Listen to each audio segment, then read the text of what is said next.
Millennia ago, before the advent of writing, humans roamed the earth. And at first, there was nothing to separate them from the animal world. That is, until they began to create tools. These early tools were made out of stone, giving rise to the Paleolithic Age, meaning Old Stone Age in Greek. During this period, early humans were hunter-gatherers. With repetition, they became better hunters and better foragers. There was no agriculture, and no domestication of animals. This simple life was dangerous, but it met their needs. They would forage for nuts, berries, and other plant life, while hunters stalked mammoths, bison, fish, and other sources of meat. This led to small societies of 20 to 30 people, and led to a nomadic lifestyle, migrating with the animals, and following seasonal plant growths. Hunting became a group effort, and those who worked together were more likely to survive. The tools they used were mainly for this activity. Spears and harpoons were widely used. Generally, men went on the hunt, leading to greater camaraderie in the face of a challenge, while women stayed near camp, foraging and taking care of the children. Neither role was viewed as inherently better. Apart from tools, the other factor that set humans apart was fire. After discovering fire, early humans could cook their food, making it easier to digest. Fire allowed them to brighten caves as well, and these became their shelters. They would also adorn some of these caves with art. Around 10 to 12,000 years ago, the last glacial period ended, allowing more of the globe to be inhabited. It was around this time that humans began to shift from food gathering and food hunting to food production. That transitioned into the Mesolithic Age, and then followed by the Neolithic Age, or New Stone Age. Stone tools became more polished during this period, but more importantly, the Neolithic became an agricultural revolution. Humans began planting seeds, tilling the land, and producing their own foods. They domesticated sheep, pigs, and cattle, and increased their food stores. By around 5000 BCE, many areas of the Old World had been practicing agriculture to some extent, but the majority still hunted and gathered. Those living in the Middle East had begun agriculture around 8000 BCE, and from there, farming techniques spread into southern and central Europe by 4000 BCE. The farming of wheat and barley also moved west to Egypt, and east to India. West Africa would use different agricultural techniques to yield yams. In southern China, the early Chinese produced rice, and in the north, millet. In the west, in Mesoamerica, the natives of the region farmed beans, squash, and maize.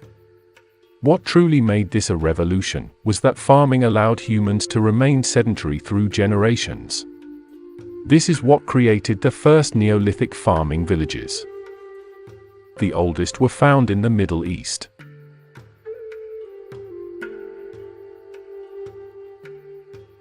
Jericho, near the Dead Sea in Palestine, was built by at least 8000 BCE, over 10,000 years ago. Çatalhöyük, in Turkey, wasn't as old, but was larger, at around 32 acres, and could have housed up to 6,000 inhabitants. Houses were mud brick, and fairly crammed together. Residents domesticated many different kinds of foods, from fruit to different kinds of wheat, and were able to store it in special areas of their houses. The food surpluses led to a division of labor. More people could tend to other crafts than food production. Some produced jewelry and other crafts. Some produced weapons. Religious statues have been found at this settlement, seemingly representing mothers or fertility. The sedentary lifestyle had long-lasting consequences for humans. The surplus of food, and ability to store it, led to exchange between different settlements. Sometimes food could be traded for crafts, created by the new artisan class. Pottery was important, as it could be used to cook or store grain. Other tools were made to make gathering food easier, like blades to create sickles for use on the farms. Obsidian, a kind of volcanic glass, was used to make sharp blades. Flax and cotton were grown, and used to create types of cloth, used for clothing. Men's relationship with women also shifted during the Neolithic. As men became the main food producers, working the farms and domesticating animals, they became more valued in society. Women did play their part as well though, grinding flour and making cheese from milk, as well as raising the children. Our sedentary existences today, and our stockpiling of food, is a direct result of the Neolithic revolution. Prior to 4000 BCE, it's thought people of the Near East figured out a way to improve on their stone tools, and learned to liquefy, and then cool certain ores and elements, to create more durable metals. This gave way to a transitory stage called the Copper Age, and by around 3000 BCE, the beginning of the Bronze Age. Bronze was an alloy mixture of copper and tin, making it more durable. The start of the Bronze Age is generally where prehistory ends, and history begins. With more settlements being built, more stockpiling, and more artisans, wealth became kept within cities, making them targets. For protection, walls needed to be built, and communities banded together. These would eventually turn into the first civilizations. What makes a civilization? There is no set definition, but historians often take these next characteristics into consideration. A civilization should have cities, or urban centers. These are larger, more populated areas, used for political, religious, and economic affairs, larger than the villages of the Neolithic. Farmers in rural areas provided the food for the centralized governments located in these cities. Civilizations should also have an organized political structure or military. There was often a division of class. Kings, priests, or warriors were generally at the top, while artisans formed a middle class, often with farmers. The lowest class was usually the slaves. Religion was also a staple of civilization. The use of writing, especially to keep records, was also taken into account. Using these guidelines, scholars have identified 6 main areas of the world where civilization developed independently, all around rivers or major water sources. Located in the Old World, the oldest of these early civilizations are in Mesopotamia and Egypt. This land between the Tigris and Euphrates was called Mesopotamia by the later Greeks, meaning land between the rivers. In late spring, the rivers overflow, depositing silt on the soil, making it fertile, but the flooding is often chaotic and unpredictable. Early Mesopotamians grasped how to control the flooding with irrigation, making this land abundant in food. The first civilization to emerge here were the Sumerians. We know little of their origins, but by 3000 BCE, they were living in major urban centers in southern Mesopotamia, like Uruk, Umma, and Lagash. Scholars have named this the early dynastic period. These cities were built with walls as a defense. With little stone or wood in the region, their structures were built with mud bricks, dried in the sun. Some of the most impressive buildings would be temples dedicated to their city's respective god or goddess. These temples were called ziggurats. The priests that ran these buildings often played a large role in governing. It was the king, though, who truly had the power. This is because kingship was seen as divine in origin. Kings were used as the centralized power that oversaw the military and organized food production, including taming the rivers. High-ranked army generals and priests helped the king govern. Though the Sumerian economy was agricultural, it eventually began to rely on trade as well. They produced pottery, textiles, and metalworks for export, and imported copper and tin to make bronze and timber. The increased usage of the wheel made trade with the nomads to the north easier. Society was separated into 4 distinct classes. Elites were at the top, and included the king, priest class, and their families. Under them were the dependent commoners, usually those employed to work in the palaces or ziggurats. Under those, free commoners were the farmers, artisans, merchants, and scribes. At the bottom were the slaves. These slaves worked for the palace, the temples, and for rich landowners. Male slaves were used for building projects and farming, while females were used to make clothing. As the Sumerian city-states grew, there would eventually be conflict between them, often over water sources. Though the Sumerians fought amongst each other in southern Mesopotamia, just to the north were the Akkadians. They were a Semitic people, different from the Sumerians, but often mixed. Around 2340 BCE, one of these Akkadians, Sargon, led an army of over 5,000 down into Sumer and overran the city-states. This ended Sumer's early dynastic period, and was the start of the Akkadian Empire, under Sargon of Akkad. He and his descendants would rule until around 2200 BCE, when attacks by mountain barbarians dissolved the Akkadian Empire. This made it possible for the Sumerians to regain control of their region, and by 2112, under Ur-Nammu, a new Sumerian empire, called the Neo-Assyrian Empire, was founded, and extended to the north. Once the capital city of Ur fell to outsiders in 2004 BCE, the city-states entered another state of conflict and instability. This would be the last time the Sumerians would hold power in Mesopotamia. By the 1800s BCE, a new empire would rise, ruled by another Semitic people, the semi-nomadic Amorites. Ruling from Babylon, Hammurabi conquered both the Sumerian and Akkadian regions, establishing what would be known as the Babylonian Empire. Taking a major role in governance, Hammurabi saw himself as a shepherd of his people, not their subjugator. He had defensive walls built for them, along with temples and irrigation networks. Increased trade also brought in wealth to his empire. The Code of Hammurabi was used as a law code and as a means to portray himself as righteous and just. Comprising just under 300 laws, the code gives us insight into the empire's views on justice. Social classes were highly respected, and crimes done by the lower classes against elites were punished more severely than vice versa. An eye for an eye, and a tooth for a tooth, wasn't exactly literal.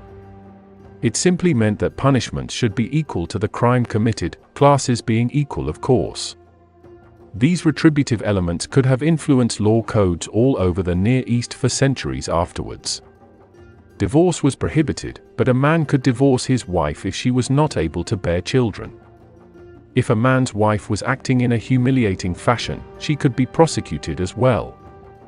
Women were entitled to their husband's property once he died, and if a man divorced her without good reason, her family could be entitled to the return of their dowry. While husbands were allowed to pursue sexual relations outside of their marriage, a woman was not allowed to do so, and if she did, would be thrown into the nearest river to drown, along with the other adulterer. In cases of incest, a father could be banished if he was caught having relations with his daughter, while relations between a mother and son would see them both burned alive. As is evident, hierarchies were well respected and a major part of life in Mesopotamia. The priest class was revered because religion was such an important aspect of Mesopotamian life. The chaotic flooding of their rivers, along with the humidity and otherwise harsh climate, forced Mesopotamians to turn to the supernatural. They were polytheistic, believing in many different gods.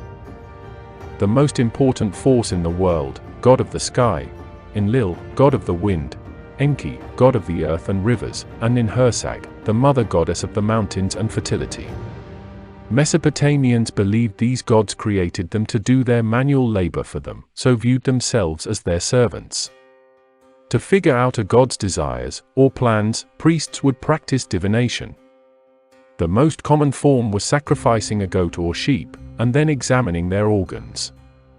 Priests and kings would attempt to predict military campaigns or the weather using divination. By far, Mesopotamia's greatest legacy, though, was their writing system. Dating back to at least 3000 BCE, the Sumerians began using wedge-shaped impressions on clay tablets, which were then hardened in the sun. This writing system was called cuneiform. This system evolved from earlier pictograms. Cuneiform was used mainly for governmental records, and would be usually taught to males of the upper classes. Writing was important as it created new ways for people to communicate. The most famous piece of literature from Mesopotamia was the Epic of Gilgamesh, a story we only know of because it was written down. Gilgamesh was a semi-legendary king of the Sumerian city of Uruk. Along with his friend Enkidu, the pair go on an adventure together. Spoiler warning for the oldest story ever, but after Enkidu dies, Gilgamesh is overcome with the pain of loss, and searches for the secret to immortality. He meets Utnapishtim, a man the gods let live after the Great Flood, and then granted immortality. After trying to help Gilgamesh in his quest, the mighty king fails, and returns to Uruk disheartened. Immortality was to be a gift only for the gods. Apart from the arts, Mesopotamian sciences were also revolutionary. The Sumerians developed a number system based on 60, and used this to chart the stars. The lunar calendar was used to calculate dates. The Mesopotamians weren't the only ones in the Near East with civilization though. Slightly to the west were the Egyptians. Just as Mesopotamia had its Tigris and Euphrates, Egypt had the Nile. The river began in deep Africa, and flowed north into the Mediterranean. Each year, the Nile would flood, leaving silt deposits and enriching the soil.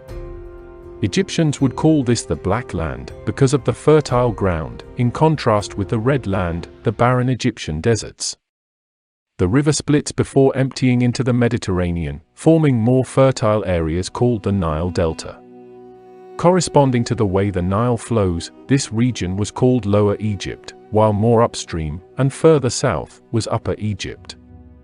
The miracle of the Nile was that it flooded regularly, and calmly, unlike the savage Mesopotamian rivers. Because of this, less administration was needed for these floods, meaning smaller rural cities, than their counterparts to the east. Another major difference was terrain.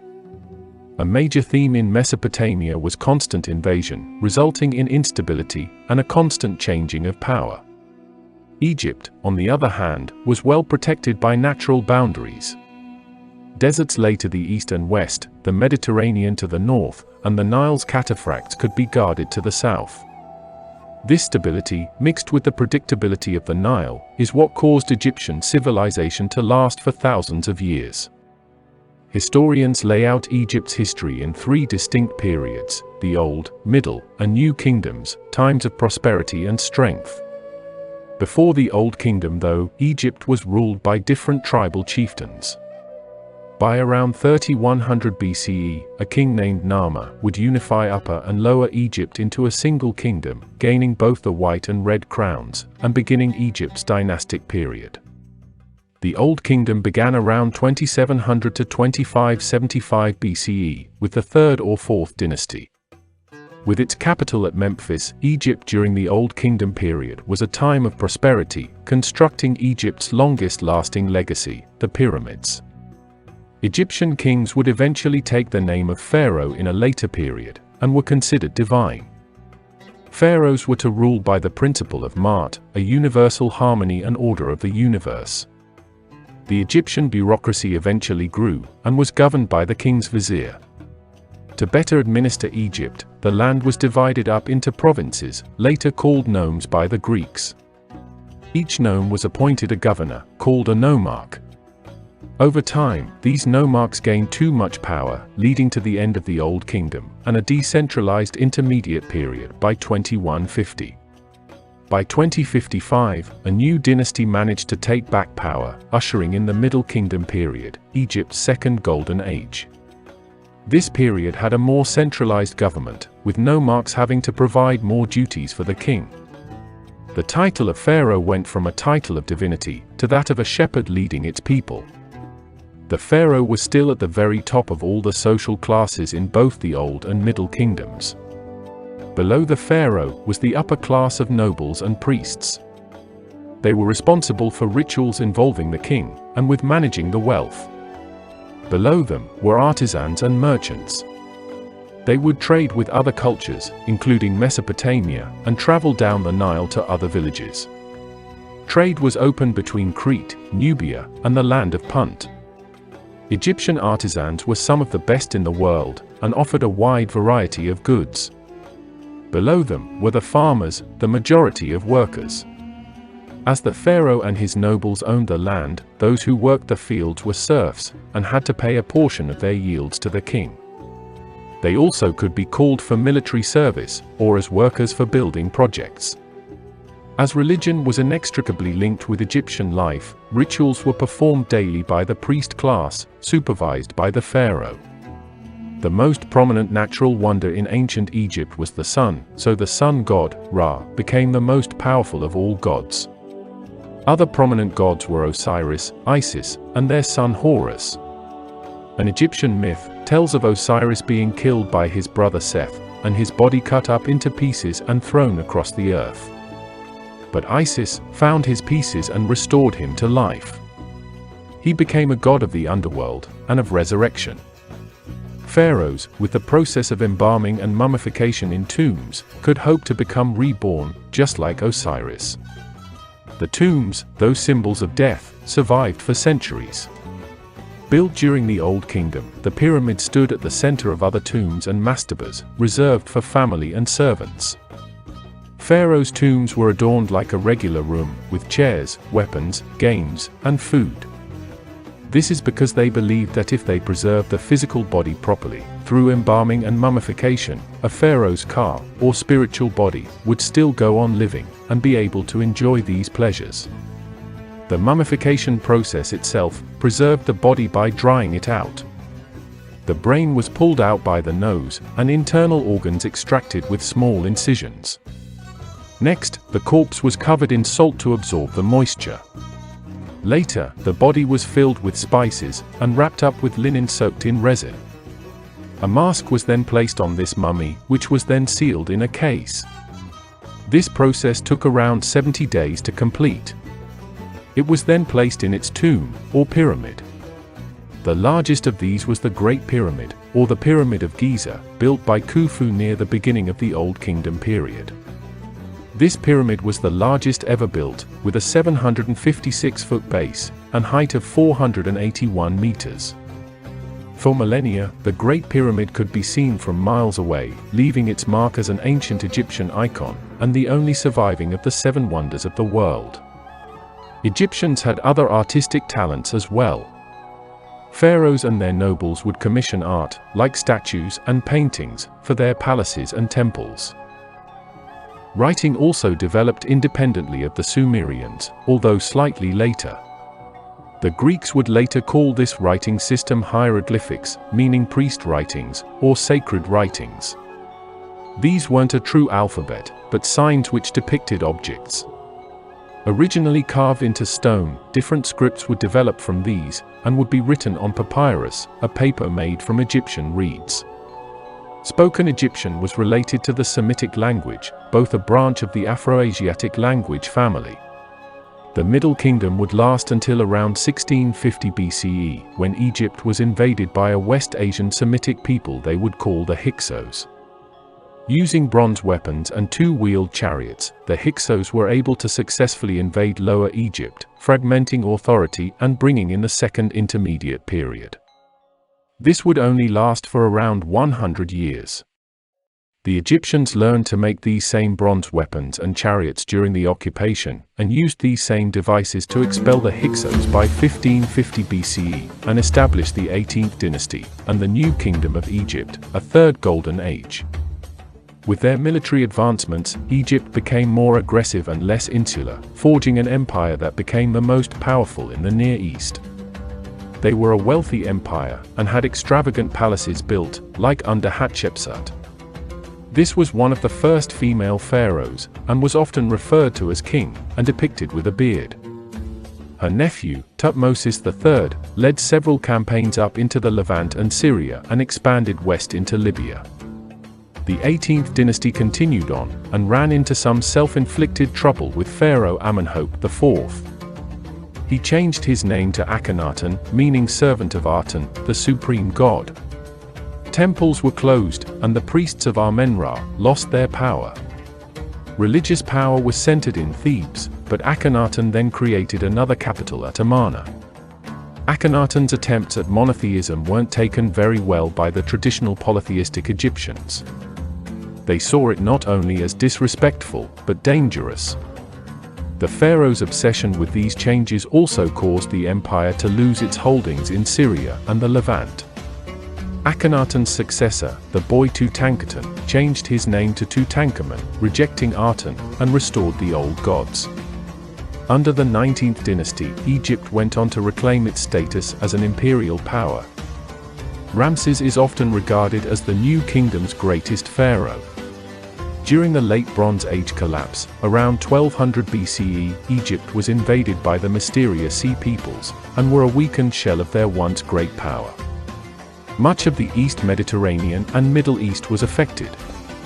Egypt would then enter a period of decline, and by 1069 BCE, would fragment once again into a third intermediate period, falling into the hands of the Libyans, Nubians, Assyrians, Persians, Greeks, and Romans, and seldom to be ruled by native Egyptians.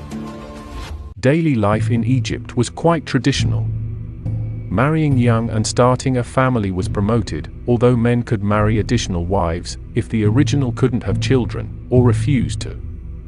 The father was usually head of the household, but wives were respected as wise women, and trusted to educate the youngsters. The pharaoh himself had a queen, known as the Great Wife, but could have his pick of other women as he pleased. Generally, women were barred from public office and other high-ranking career paths, but they had property and inheritance rights. Poorer women often had to work the fields. Rich ones often became priestesses. Adultery, as in Mesopotamia, was forbidden, with harsh penalties mainly for women, like being burned at the stake, or having her nose removed. Divorces were allowed though, and often dealt with fairly. There is evidence that Egyptian influence spread all over the Mediterranean. But it also reached further south. This is Nubia, present-day Sudan. This civilization could have emerged around the same time as Old Kingdom Egypt, or even earlier. The Nubians and Egyptians shared their culture through trade for centuries. By the time New Kingdom Egypt began to decline, Nubia was gaining power, and established the Kingdom of Kush. By the 8th century BCE, Kush had expanded and taken control of Egypt, establishing the 25th dynasty. They ruled for almost 100 years, but were eventually expelled by the Assyrians. After the discovery of iron further to the south, the Nubians moved their capital to Meroe. They truly flourished here through trade, and built magnificent areas filled with pyramids, more than Egypt ever built. While Mesopotamia and Egypt were the foremost civilizations of the Bronze Age, Europe was making strides as well. They too developed agriculture by at least 6500 BCE, and domesticated animals even longer. Early Europeans would build large stone structures, what the later Greeks called megaliths. These were thought to be used for astronomical observations, like the solstices, but also tracking moon movements and phases.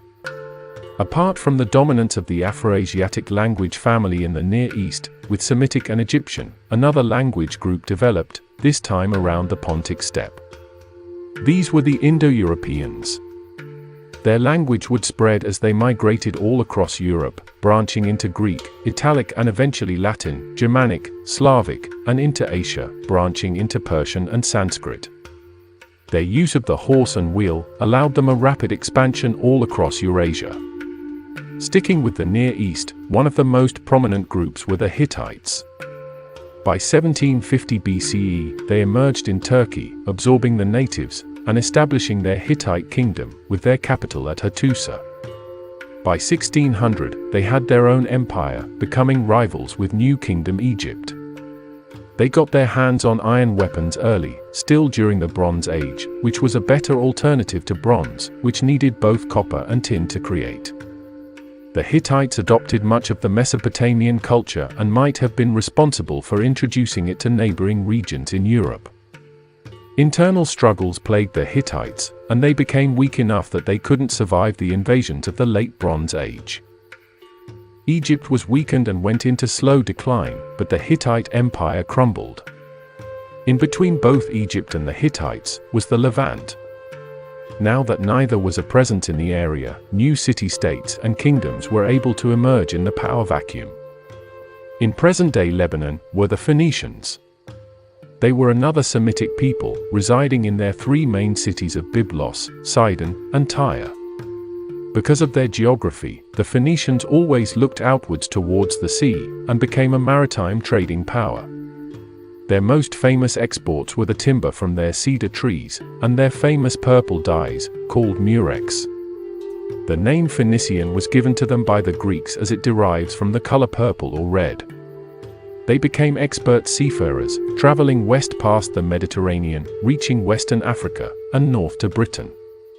The Phoenicians established colonies in the West Mediterranean, like on the island of Sicily, and Spain. Their most famous would be their North African colony of Carthage. Unlike the Egyptians or Mesopotamians, the Phoenicians developed a phonetic alphabet consisting of 22 letters.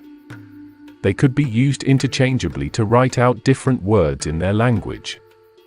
This alphabet would later be passed down to the Greeks, and then eventually the Romans, which we derived and still use today. Phoenicia was never a kingdom, but a group of independent cities. They would remain independent for a few hundred years, before they were taken over by the Assyrians, which we will see later in this video. Just to the south of where the Phoenicians lived, were the Hebrews. They were another Semitic people, but were more nomadic. In truth, they were a minor group of tribes, and there would have been nothing truly remarkable about them, if not for their religious legacy. The Hebrews viewed themselves as descendants of Abraham, a man who fled the city of Ur during the Neo-Assyrian period, and settled with his family and people in the land of Canaan. According to the Hebrew tradition, a drought caused Abraham's descendants to migrate further south, living in peace until they were enslaved by the Egyptians. Used in numerous building projects, the Hebrews wouldn't be saved until Moses led his people out of Egypt, and the tribe spent 40 years returning to Canaan. Back in the Levant, they would become locked in conflict with the Philistines, a people who had migrated over, perhaps from Europe, as part of the invasions of the Bronze Age collapse, around 1200 BCE. They could have been related to the Sea Peoples who weakened Egypt. Just like the Phoenicians, the Hebrews would now be able to truly flourish, as the Near East was still reeling. Again, evidence is sparse, but according to the Hebrew tradition, Saul established a kingdom of Israel around 1050 BCE, whose unity helped in the struggle with the Philistines. After his death, David, one of Saul's men, became king. Under David, the Israelites conquered the Philistines, establishing themselves as rulers of Canaan, making the capital of his kingdom at Jerusalem. After King David, Solomon became king. Israel reached a high point under his reign. He opened up trade, and tradition holds him responsible for the building of the first temple of Jerusalem. Tensions began to rise between the Hebrew tribes of the north and south, and after Solomon's death, the United Kingdom would split into two different kingdoms. The Kingdom of Israel consisted of the 10 northern tribes, and had a capital at Samaria. The Kingdom of Judah, in the south, consisted of 2 Hebrew tribes, keeping the capital of Jerusalem. During the late 700s BCE, the Assyrians continued their expansion of the Near East, and invaded the northern kingdom of Israel. Samaria was ransacked, and the 10 tribes were dispersed, and sent to other parts of the Assyrian Empire. There, they would assimilate, and eventually lose their identities.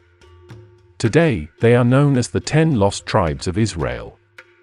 The southern kingdom of Judah was able to keep its independence, but became a tributary state to the Assyrians. All this changed though, once the Neo-Babylonian Empire defeated the Assyrians, and inherited their territory.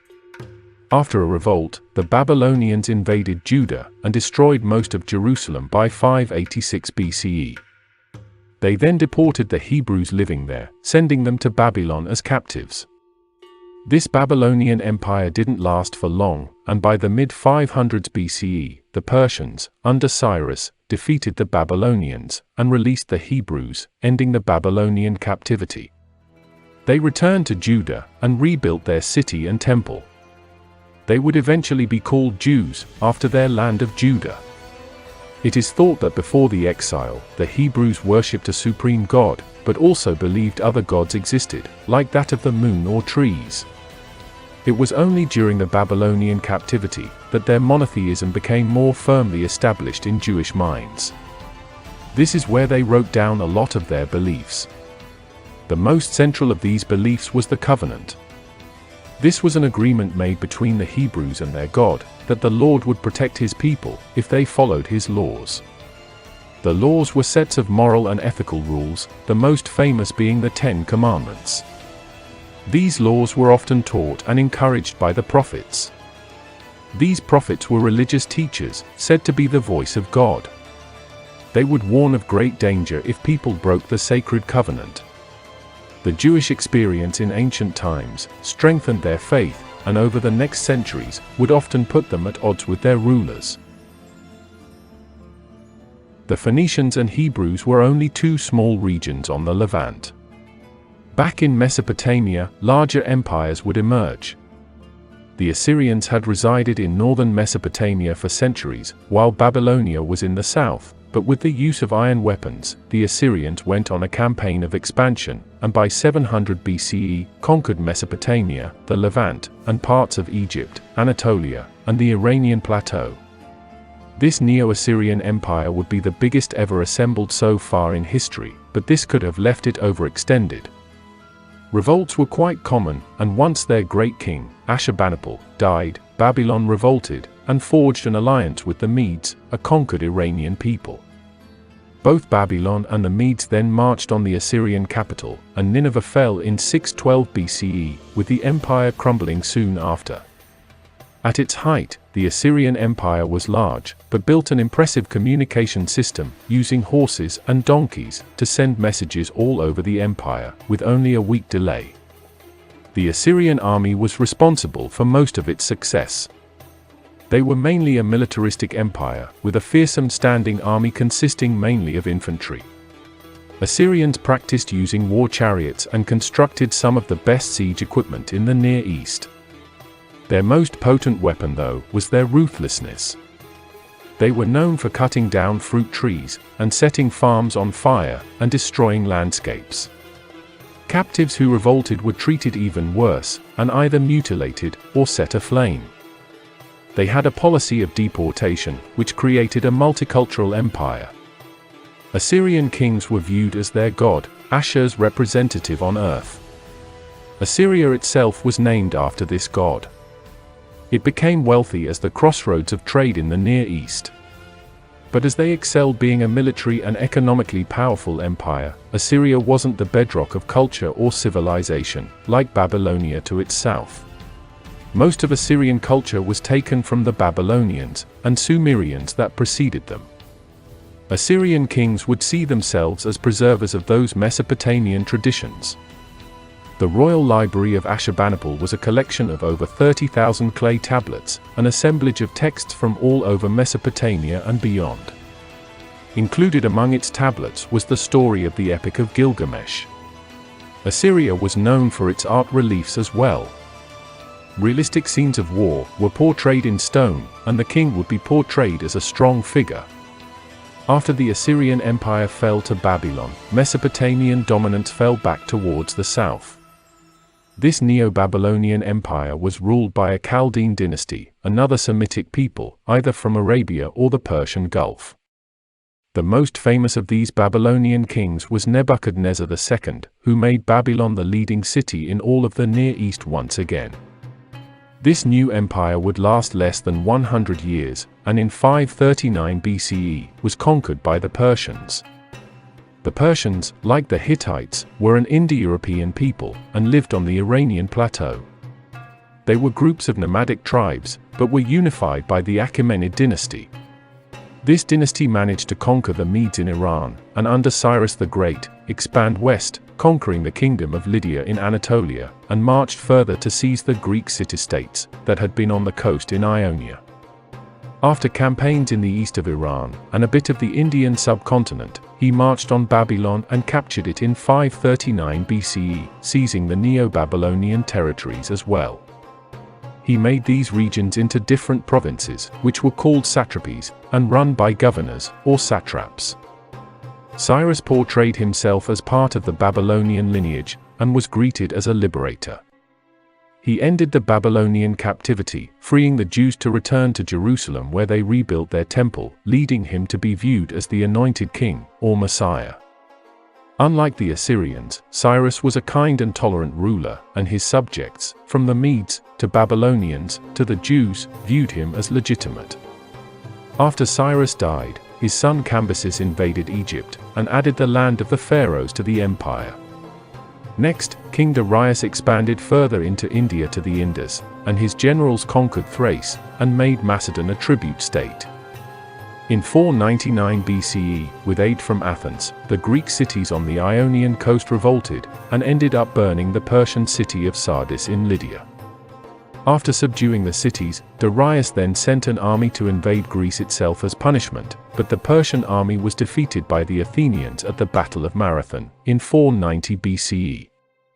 By this time, though, the Persian Empire was the biggest the world had ever seen. It spanned from Thrace, down past the Levant, to Egypt, across Anatolia, Mesopotamia, Iran, and western India, and divided into around 20 satrapies. For communication across this massive empire, the Persians built a series of roads. The main one was called the Royal Road.